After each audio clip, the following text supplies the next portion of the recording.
కాకున్న సంసారగతులేలా ఉపోద్ఘాతం ఈ సంకీర్తన భక్తి మార్గ ప్రశస్తిని చాటి చెబుతుంది. లోభం, పిసినారితనం, దురాశ నిండిన సంసార జీవితం వల్ల ఉపయోగం లేదని అన్నమయ్య హెచ్చరిస్తున్నారు. మన ఇంద్రియాలకు, మనసుకి కొన్ని సహజమైన అల ఉంటాయి: వినడం, చదవడం, ఆశపడటం. వాటిని కేవలం లౌకిక విషయాలకే కాకుండా దైవం వైపు మళ్లిస్తే జీవితం ఎలా ధన్యమవుతుందో ఇక్కడ వివరించారు. తెలుగు సారాంశం: భక్తి లేని సంసారగతులు ఎందుకు?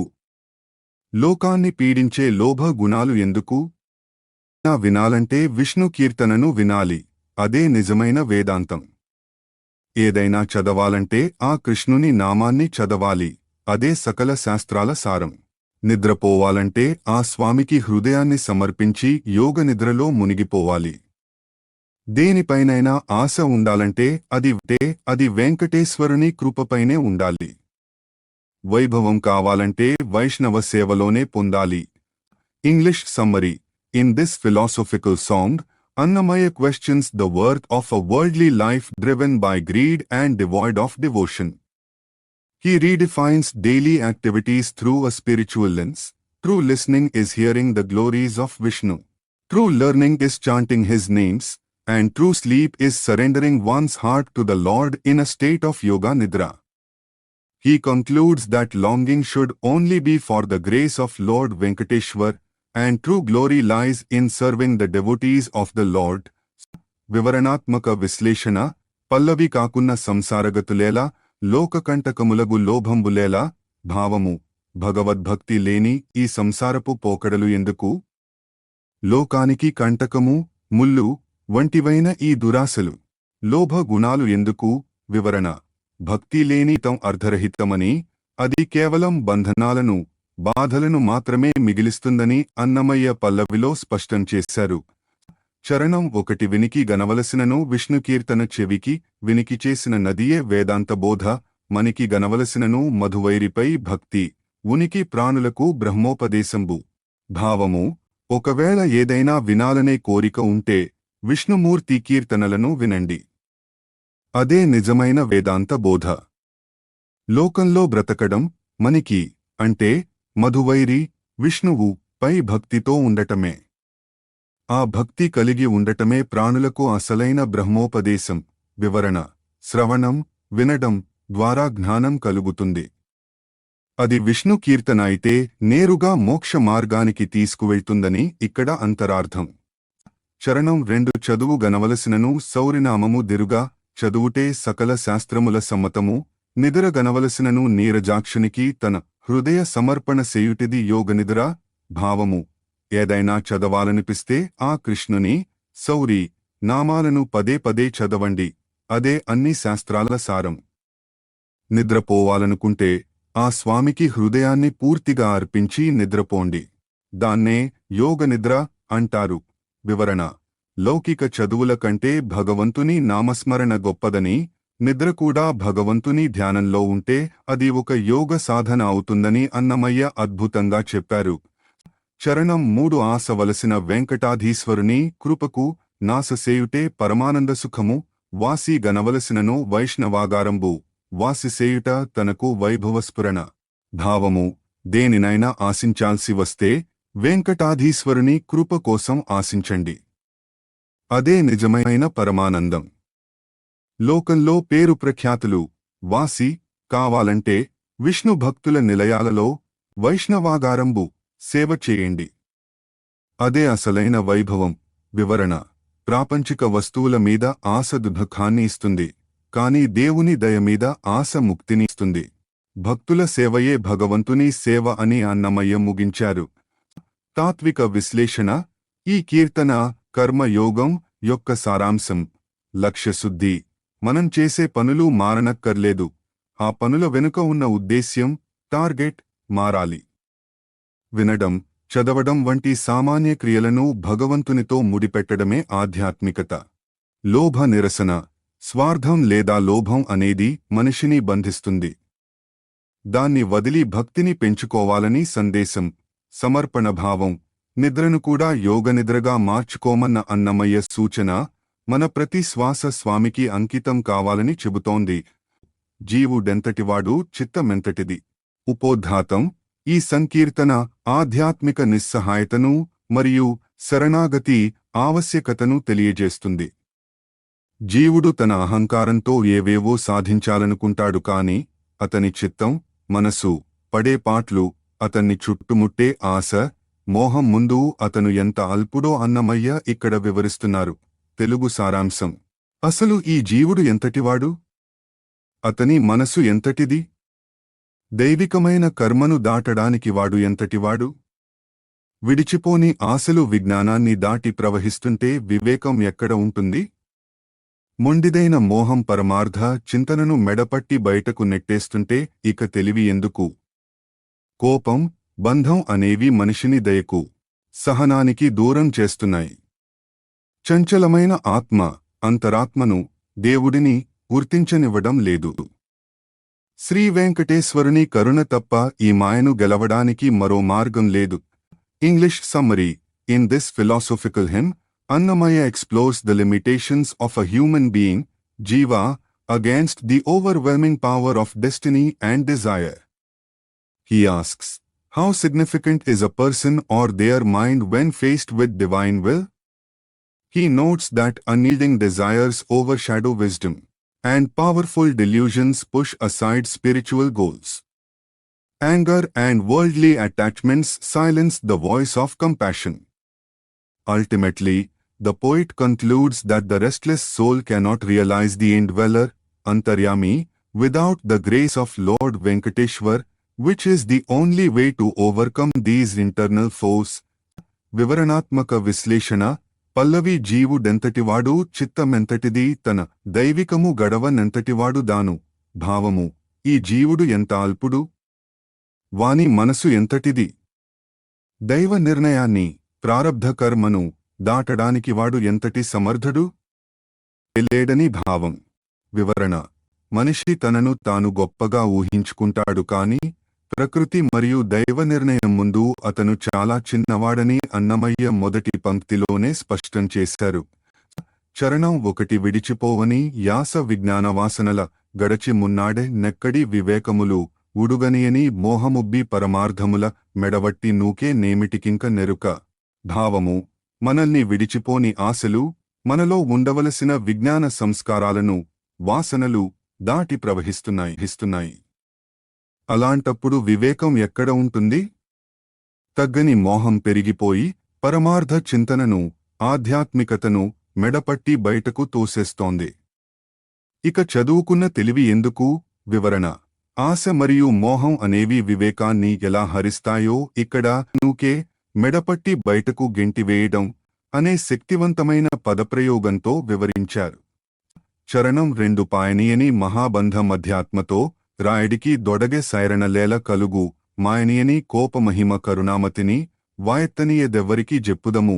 భావము: వదలని ప్రాపంచిక బంధాలు ఆధ్యాత్మిక చింతనతో యుద్ధానికి రాయడి దిగుతున్నాయి. ఇలాంటప్పుడు సహనం, సైరణ ఎలా కలుగుతుంది? తగ్గని కోపం మనలోని దయను నోరెత్తనివ్వడం లేదు. ఈ బాధను ఎవరికి చెప్పుకోవాలి? వివరణ: కోపం ఉంటే దయ ఉండదు, బంధం ఉంటే సహనం ఉండదు. ఈ వైరుధ్యాలే మనిషి ఆధ్యాత్మిక ప్రగతికి ఆటంకాలని ఇక్కడ వివరించారు. చరణం 3: సరిలేని యాత్మచంచల మంతరాత్మకుని నెరగనియదు తనకు నేటి పరిణతలు తిరువేంకటాచలాధిపుని మన్ననగాని వెరసి ఎన్నటి గెలువ వెరవు మదిలేదు. భావము: సాటిలేని చంచలమైన మనసు, ఆత్మచంచలము, లోపల ఉన్న పరమాత్మను, అంతరాత్మను గుర్తించనివ్వడం లేదు. ఎన్ని మార్పులు జరిగినా అదే స్థితి. శ్రీ వెంకటేశ్వరుని కృప, ఆదరణ లభిస్తే తప్ప ఈ శత్రువులన్నింటినీ గెలవడానికి వేరే ఉపాయం, వెరవు లేదు. వివరణ: అంతిమంగా శరణాగతే మార్గం. మన ప్రయత్నం కంటే భగవంతుని మన్నన, అనుగ్రహం వల్లే మనసును నిలకడగా ఉంచుకోగలమని అన్నమయ్య ముగించారు. తాత్విక విశ్లేషణ: ఈ కీర్తన ఆత్మ విమర్శ మరియు కర్మ సిద్ధాంతం పై ఆధారపడి ఉంది. అశక్తతను గుర్తించడం, సాధనలో మొదటి మెట్టు మన బలహీనతలను మనం ఒప్పుకోవడం. జీవుడు మాయకు దాసుడని అన్నమయ్య నిరూపించారు. అంతరాత్మ ప్రబోధం. దేవుడు లోపలే ఉన్నా అంతరాత్మ చంచలత్వం వల్ల మనం ఆయనను చూడలేకపోతున్నాము. ఉపాయం సొల్యూషన్ ఇంద్రియ నిగ్రహం కేవలం స్వశక్తితో సాధ్యం కాదు.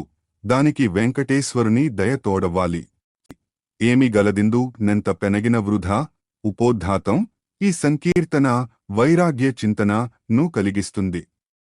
మనిషి తన జీవితకాలమంతా సుఖాల కోసం ఎంతగా పరితపించినా పెనగినా చివరికి మిగిలేది శూన్యమని అన్నమయ్య హెచ్చరిస్తున్నారు. దేహాన్ని, సంపదను, సంసారాన్ని వివిధ పోలికల ద్వారా విశ్లేషిస్తూ శాశ్వతమైన మోక్ష మార్గాన్ని సూచించారు. తెలుగు సారాంశం: ఈ లోకంలో ఎంత తాపత్రయపడినా వ్యర్థమే, ఎందుకంటే కోరికలతో నిండిన మనసుకి అంతం అనేది లేదు.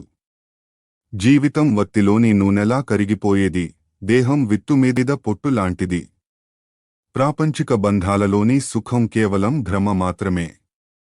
సంపదలు చాకలి దగ్గర ఉన్న బట్టల వలె అశాశ్వతమైనవి. ఈ సంసారం కొలత పెట్టిన ధాన్యం లాంటిది. శ్రీ వెంకటేశ్వరుని కృప లభిస్తే తప్ప ఈ వేదనలు తొలగవు, మోక్షం లభించదు. English summary: in this hymn, Annamaya reflects on the futility of worldly struggles and the insatiable nature of human desire. He uses vivid analogies to explain the transience of life. Life is like oil in a lamp that eventually burns out, and the body is as insignificant as the husk of a seed. Wealth is compared to clothes at a laundry, temporarily held but never truly owned. He concludes that worldly existence is a cycle of measured labor and illusory joys. True liberation, moksha, is only possible through the grace and bliss of Lord Venkateshwar. వివరణాత్మక విశ్లేషణ. పల్లవి ఏమి గలదిందు నెంత పెనగిన వృధా. కాముకపు మనసునకు కడ మొదలు లేదు. భావము: ఈ లోకంలో ఎంతగా ప్రయత్నించి ప్రాకులాడినా పెనగిన ప్రయోజనం లేదు. కోరికలతో కూడిన మనసుకి మొదలు, చివర, కడ అనేవి ఉండవు. వివరణ: మనిషి ఆశలు అనంతమైనవి. ఒక కోరిక తీరగానే మరొకటి పుడుతుంది. ఈ విషవలయంలో పడి మనిషి తన జీవితాన్ని వ్యర్థం చేసుకుంటున్నాడని భావం.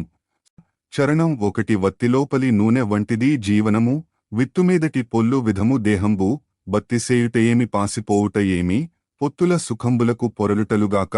భావము: మన జీవితం దీపపు వత్తిలోని నూనె లాంటిది. నూనె అయిపోగానే దీపం ఆరిపోతుంది. దేహం గింజ మీద ఉండే పొట్టు, పొల్లు వంటిది. ఇలాంటి అశాశ్వత స్థితిలో భక్తి చేయడం ఏమిటి, విడిచిపోవడం ఏమిటి? కేవలం శారీరక సుఖాల కోసం ప్రాకులాడటమేనా జీవితం? వివరణ: నూనె హరించుకుపోయే సత్యాన్ని మర్చిపోయి దీపం వెలుగును శాశ్వతం అనుకున్నట్లే మనిషి క్యువును మర్చిపోయి బ్రతుకుతున్నాడని అన్నమయ్య హెచ్చరించారు. చరణం 2: ఆకాశ మరుదైన కూటంబు, లోకరంజికము తమలోని సమ్మతము, చాకి మణుగుల జాడ చంచలపు సంపదలు, చేకునిననేమి ఇవి చెదిరిననునేమి. భావము: లోకంలోని బంధాలు, కలయికలు ఆకాశంలో మేఘాలు కలిసినట్లు అస్థిరమైనవి. సంపదలు చాకలి వద్ద ఉన్న బట్టల, మణుగుల వంటివి. అవి ఈ రోజు ఒకరి దగ్గర ఉంటే రేపు మరొకరి దగ్గరికి వెళ్తాయి. అవి వచ్చినా పోయినా లాభనష్టాలు ఏమున్నాయి? వివరణ: చాకలివాడు వేలకొద్దీ బట్టలను ఉతుకుతాడు, కాని అవి ఏవీ అతనివి కావు. అలాగే మనిషి సంపాదించే సంపద కూడా కేవలం తాత్కాలికమేనని ఒక గొప్ప ఉదాహరణతో చెప్పారు. చరణం 3: గాదెబోసిన కొలుచు కర్మి సంసారంబు, వేదు విడువని కూడు వెడమాయ బదుకు, వేదనల నెడతెగుట వెంకటేశ్వరు కృప, మోదంబు వడసినను మోక్షంబుగనుట. భావము: సంసారం అనేది గాదెలో పోసిన ధాన్యాన్ని కొలిచినట్లుగా ఖర్చయిపోయేది ఉంటుంది. ఈ జీవితం మాయతో కూడినది. ఈ నిరంతర వేదనలు తొలగాలంటే శ్రీ వెంకటేశ్వరుని కృప అనే ఆనందాన్ని పొందాలి. అప్పుడే మోక్షం లభిస్తుంది. వివరణ: కొలిచిన ధాన్యం ఎలాగైతే రోజురోజుకీ తగ్గిపోతుందో, మనిషి ఆయుష్ కూడా అలాగే హరించుకుపోతోంది. దీనికి విరుగుడు కేవలం దైవానుగ్రహమేనని ముగించారు. తాత్విక విశ్లేషణ: ఈ కీర్తన అస్థిరత్వ బోధను అందిస్తుంది. దేహ నైరస్యత, దేహాన్ని విత్తుమీద పొట్టుతో పోల్చడం ద్వారా ఆత్మ మాత్రమే ప్రధానమని, దేహం కేవలం పైపొర మాత్రమేనని వివరించారు. సంపదపై వ్యామోహం. చాకలి ఉదాహరణ ద్వారా మనం దేనినైతే నాది అని భ్రమపడుతున్నామో అది కేవలం మన ద్వారా వెళ్లే వస్తువు మాత్రమేనని స్పష్టం చేశారు. ముక్తి మార్గం. ఇన్ని వేదనల మధ్య మనిషి తరించడానికి ఉన్న ఏకైక మార్గం వెంకటేశ్వరుని శరణాగతి. కొంచెమును ఘనము గనుగొననేల. ఉపోద్ఘాతం. ఈ సంకీర్తన ఆధ్యాత్మిక సమత్వానికి నిదర్శనం. సమాజం ఎవరిని తక్కువ, కొంచెము అంటుందో, ఎవరిని గొప్ప, ఘనము అని భావిస్తుందో ఆ కొలమానాలు భగవంతుని దగ్గర పనిచేయవు. కేవలం పుటేదాలు వల్లించడమో గొప్పతనం కాదు. విష్ణువును మనసులో నిలుపుకున్నవాడే అసలైన జ్ఞాని అని అన్నమయ్య నిరూపించారు. తెలుగు సారాంశం. తక్కువ, ఎక్కువ అని భేదాలు ఎందుకు? 5 రకాల మహాపాపాలు చేసిన వాడైనా హరిని తలుచుకుంటే అతడే బ్రహ్మణోత్తముడు. వేదాలు చదివి హరిభక్తి లేని సోమయాజి కంటే, ఏమీ లేని కులహీనుడైనా విష్ణు పాద సేవ చేస్తే అతడే గొప్పవాడు. వేదాంతాలు చదివినా హరిని స్మరించని సన్యాసి కంటే, తక్కువ జాతిలో పుట్టి పరమాత్ముని కొలిచేవాడే ఉత్తముడు. తపస్సు చేస్తూ శరీరాన్ని కష్టపెట్టేవారికంటే, వెంకటేశ్వరుని దాసుల వెనుక తిరిగి సేవ చేసే సామాన్యుడే బ్రహ్మణోత్తముడు. English summary. In this radical composition, Annamaya asserts that devotion to Lord Hari is the only true measure of greatness. He challenges social hierarchies, stating that even a sinner who remembers Hari is superior to an elitist scholar. A person of humble birth who serves Vishnu is greater than a Vedic scholar devoid of devotion. Even an outcast who worships the Supreme Soul is more noble than a monk without faith. Ultimately, one who serves the devotees of Lord Venkateshwar is the truest Brahman, enlightened soul, regardless of their background. వివరణాత్మక విశ్లేషణ. పల్లవి. కొంచెమును ఘనము గనుగొననేల హరిదలచు పంచమహాపాతకుడే బ్రహ్మణోత్తముడు. భావము. ఎవరు తక్కువ, ఎవరు ఎక్కువ అని చూడటం ఎందుకు? పంచమహాపాతకాలు. అతి భయంకరమైన 5 పాపాలు చేసిన వాడైనా సరే హరిని మనసారా అతడే అందరికంటే శ్రేష్ఠుడైన బ్రహ్మణోత్తముడు. వివరణ. భగవన్నామ స్మరణకు ఉన్న శక్తి ఎంతటి పాపాన్నైనా హరిస్తుందని, అది మనిషి సంస్కారాన్ని మారుస్తుందని ఇక్కడ భావం. చరణం 1. వేదములు చదివియును విముఖుడై హరికథల నాదరించని సోమయాజి కంటే, ఏదియును లేని కులహీనుడైనను విష్ణు పాదసేవకుడువో బ్రహ్మణోత్తముడు. భావము. 4 వేదాలు చదివి యజ్ఞాలు చేసిన సోమయాజికి హరికథల పట్ల ఆసక్తి లేకపోతే అతను వ్యర్థం. అతనికంటే ఏ ఆస్తిపాస్తులు, కుల గౌరవం లేని సామాన్యుడైనా సరే విష్ణు పాదాలను సేవిస్తే అతడే నిజమైన బ్రహ్మణోత్తముడు. వివరణ. పాండిత్యం అహంకారాన్ని పెంచవచ్చు, కాని సేవ భక్తిని పెంచుతుంది. చదువు కంటే వినయం, భక్తి ప్రధానమని అన్నమయ్య సందేశం. చరణం 2. పరమమగు వేదాంత పఠన దొరకియు సదా హరిదలచలేని సన్యాసి కంటే, మరిగి పసురముదినెడి మాలయేనను వాడే పరమాత్ముగొలిచినను బ్రహ్మణోత్తముడు. భావము. గొప్పవైన వేదాంతాలు చదివి కూడా హరి ధ్యానం లేని సన్యాసి కంటే, లోకం తక్కువగా చూసే కులంలో పుట్టి వారి ఆచారాల ప్రకారం పశు మాంసం తినేవారైనా సరే పరమాత్ముని హృదయంలో కొలిస్తే వారే గొప్పవారు. వివరణ. ఇది అన్నమయ్య గారి సామాజిక దార్శనికతకు పరాకాష్ట. ఆహారపు అలవాట్లు లేదా కులం కంటే దైవంతో ఉన్న సంబంధమే ముఖ్యం అని ఆయన కుండబద్దలు కొట్టినట్లు చెప్పారు. చరణం 3. వినియు చదివియు రమావిభుని తలపక వృధా, తనువు వేపుచు దిరుగ తపసి కంటే, చనవుగల వెంకటేశ్వరు దాసులకు పనిదిరుగు నధముడే బ్రహ్మణోత్తముడు. భావము. ఎన్నో శాస్త్రాలు చదివి కూడా లక్ష్మీపతిని తలవకుండా శరీరాన్ని కృశింపజేస్తూ తపస్సు చేసే తపస్వి కంటే, వెంకటేశ్వరుని భక్తుల, దాసుల వెనుక ఉండి వారికి చిన్న చిన్న పనులు చేసిపెట్టే సామాన్యుడే అధముడు, నిజమైన బ్రహ్మణోత్తముడు. వివరణ. భక్త సేవ అనేది భగవంతుని సేవ కంటే గొప్పదని, భక్తులకు దాసుడిగా ఉండటమే పరమపదమని అన్నమయ్య ముగించారు. తాత్విక విశ్లేషణ. ఈ కీర్తన వైష్ణవ ధర్మం లోని సమానత్వాన్ని ప్రబోధిస్తుంది. నిర్వచనం. మార్పు. బ్రాహ్మణుడు అంటే కేవలం పుట్టుకతో వచ్చేది కాదు, బ్రహ్మమును, భగవంతుని తెలిసినవాడు అని అన్నమయ్య నిర్వచించారు. అహంకార నిరసన. భక్తి లేని పాండిత్యం లేదా తపస్సు కేవలం ఆత్మవంచన మాత్రమే. భక్తదాస్యం, దేవుని కంటే దేవుని భక్తులు గొప్పవారని, వారిని సేవించడం ద్వారా భగవంతుని కృప సులభంగా లభిస్తుందని సందేశం. తెలిసియున్నత్యంత దీనుడై తన్ను ఉపోద్ఘాతం. ఈ సంకీర్తన నిరహంకార స్థితిని ప్రబోధిస్తుంది. సాధారణంగా మనిషికి కొంచెం తెలివి రాగానే అహంకారం పెరుగుతుంది. కాని అన్నమయ్య ఇక్కడ తలకిందులుగా చెబుతున్నారు. ఎంత తెలిసినా తనను తాను దీనుడిగా భావించుకుంటూ ఇతరులు చేసే అవమానాలను కూడా ప్రేమగా స్వీకరించేవాడే నిజమైన జ్ఞాని అని వివరిస్తున్నారు. తెలుగు సారాంశం: అన్నీ తెలిసి కూడా అత్యంత దీనుడిగా ఉంటూ తనను తాను తెలుసుకోవాలని ప్రయత్నించడమే నిజమైన తెలివి. ఇష్టమైన స్త్రీ కాలితో తన్నినా ప్రేమికుడు ఎలా సంతోషిస్తాడో, అలాగే ఎవరైనా తనను అవమానించినా కోపం లేకుండా ఆనందించడం అసలైన తెలివి. ప్రియురాలు తిట్టినా పరవశించిపోయే ప్రేమికుడిలా, పరులు నిందించినా చలించకుండా ఉండటమే తెలివి. ప్రియురాలు ఇచ్చే తాంబూల రసం కోసం ఆరాటపడినట్లు వెంకటేశ్వరుని భక్తుల ప్రసాదం కోసం నిరంతరం పరితపించడమే నిజమైన తెలివి. English summary: In this unique composition, Annamaya redefines intelligence, తెలివి, through the lens of humility and surrender. He uses analogies of a lover who finds joy even when his beloved treats him harshly.